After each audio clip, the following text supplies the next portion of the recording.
नमस्कार बंधुरा काकुलिस fantasy channel आपनादेर सकलके स्वागत। सकाल बेला आज के घुम थेके उठे देखुन सबे एसे बेसिनेर सामने दाड़िয়েছি। तो तारपरे आर हयतो समय होबे ना, ताई आपनादेर एकटु मुखटाও देखिয়ে दिलाम। एदिके मोटामुटी दुपुरेर गड़िয়ে गेছে আর সবাই মোটামুটি খাওয়া হয়ে গেছে। আমি আবার একটু চিকেন করলাম, তার মধ্যে এত ব্যস্ত হয়ে পড়েছিলাম যে আপনাদের সামনে আর আসতেই পারছিলাম না।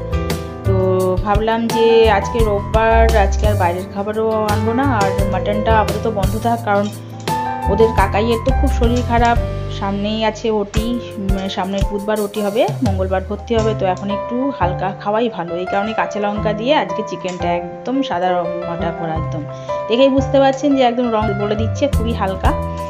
আর এই চিকেনটা করে তার মাঝখানে আবার ব্যাপার আছে, ভুতোকেও খেতে দিতে হবে, কারণ সবার খাওয়া হয়ে গেছে, আমারও সেরকমভাবে খাওয়া হয়নি, আমি আর ভুতোই বাকি আছি। তো ভুতোকে আবার একটু চিকেন না দিলে হবে না, সেই কারণে ভুতোর চিকেনটা আবার আলাদাভাবে সেদ্ধ করে রেখেছি। আর এই পাশে রয়েছে মনাদের খিচুড়ি, মনাদের দুপুরে খাইয়ে দিয়েছে আলু সেদ্ধ দিয়ে আর মাছ ভাজা দিয়ে। তো খিচুড়িটা ভাবছি যে ঘুম থেকে উঠলে একটু খাইয়ে দেবো আর রাতে খাইয়ে দেবো। আমি ওদের যখন সময় পাই তখনই যাই সামনে পাই সেটাই খাইয়ে দিই। চলুন একবার বাগান থেকে ঘুরে আসি আগে।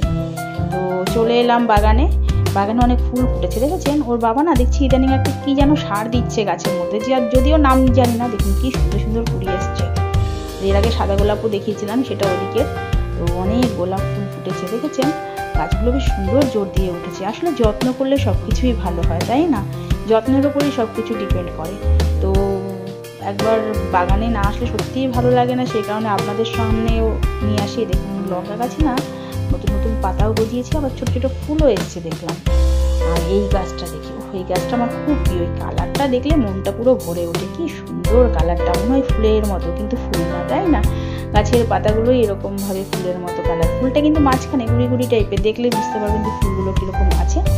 আচ্ছা, এদিকে এই গাছগুলো দেখুন কি সুন্দর জোর দিয়ে উঠেছে, ভালোই পাতাগুলো বেশ কালার চলে গেছিলো, ইয়েলো হয়ে গেছিলো, আবার সেগুলো সবুজ হচ্ছে আস্তে আস্তে। তো আমার না অ্যাডেনিয়াম হয়েছে জানেন তো, আগে দাঁড়ান দেখাই। এটা তো সবাই জানেন বোগেনভেলিয়া, তো বোগেনভেলিয়াটাও হয়েছে, যেটাকে কাগজ ফুল বলে। আর এই দেখুন আমার অ্যাডেনিয়ামে কি সুন্দর ফুল এসছে দেখেছেন। পেছনের দিকে এই যখনই ভিডিও করি তখনই দেখি ওই ফ্ল্যাটগুলোও চলে আসে ভিডিওর মাঝখানে। যাই হোক, ঘরে এসে দেখি ভুতো বেচারা চুপচাপ শুয়ে আছে, ওকে খেতে দেবো বললাম। তো আসলে ওর চিকেনটা সেদ্ধ করতে একটু দেরি হয়ে গেছে, সেই কারণে। আর ওকে তো সেদ্ধ চিকেন দিই, তো এই সেদ্ধ চিকেন দিয়ে ভাত মেখে দিয়েছি, একদম সাদা ভাত।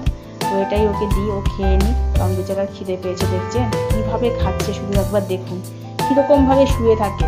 মানে এমন অবস্থা না যে ও যেখানে আগে খেত সেখানে গিয়ে যাওয়ারও ক্ষমতা নেই যে গিয়ে খাবে। এবার ওকে ওই ঘরেই এক কোনায় খেতে দিই, আর ওইভাবে শুয়ে দেখুন। আমার মনে হয় না যে আপনারা এরকম দেখেছেন যে কোনো প্রাণী বা কোনো কুকুর এভাবে শুয়ে শুয়ে খেতে। দেখুন ভুতোর কী অবস্থা, পুরো প্যারালাইসিস হয়ে পড়ে গেছে। তো খাচ্ছি, আর সব থেকে বড় কথা ওর যত্নটা ভালো হচ্ছে বলে ও এখনও বেঁচে আছে। ওকে এখনও ওষুধ দেওয়া হচ্ছে, গ্যাসের ওষুধ, সব রকম ওষুধই ওর চলছে, কিন্তু দেখা যাক কবে ও সুস্থ হয়। যতদিন ওর কপালে এরকম দুর্ভোগ লেখা আছে ততদিন ওকে এরকমইভাবে সামনাসামনি হতে হবে সব কিছু। তো এইভাবেই খেয়ে নিক, পুরো খাবারটাও শেষ করতে থাক আস্তে আস্তে। তবে আর একটা কথা না বললে পারলাম না, আসলে ভুতো না এমন একটা হয়ে গেছে না, ওকে ছেড়ে আমরা থাকতেও পারি না, যতই মানে কষ্ট হোক না কেন, তবুও ও যেন আমাদের অঙ্গ। আচ্ছা, এই হচ্ছে আমার একটা জিনিস দেখুন, এই আমার মেয়েকে জুতো মানে চটি। এই চটিগুলো কত খুঁজেছি জানেন, পাইনি। শেষ পর্যন্ত আমি দুর্গানগর বাজারে গিয়ে, কালকে বিকেলে যে বললাম না বেরিয়েছি, তো মনাদের নিয়ে গিয়ে আমি এই জুতোগুলো কিনে নিয়েছি, হাওয়া চটিগুলো, কারণ আমার হাওয়া চটি পরে ওরা ঘোরে। আর এটা দেখেছেন, এটা তো আপনারা প্রায় দিন দেখেন আমার রাহির কোলে, রাহির খুব কাছের এটা কিন্তু আমি নিজে বানিয়েছিলাম জানেন তো। দেখুন কত টুকরো টুকরো কাপড় দিয়ে, আপনারা দেখেছিলেন যে এর আগে আমি অনেক পুতুল বানিয়েছিলাম, এটাও বানিয়েছিলাম জানেন তো।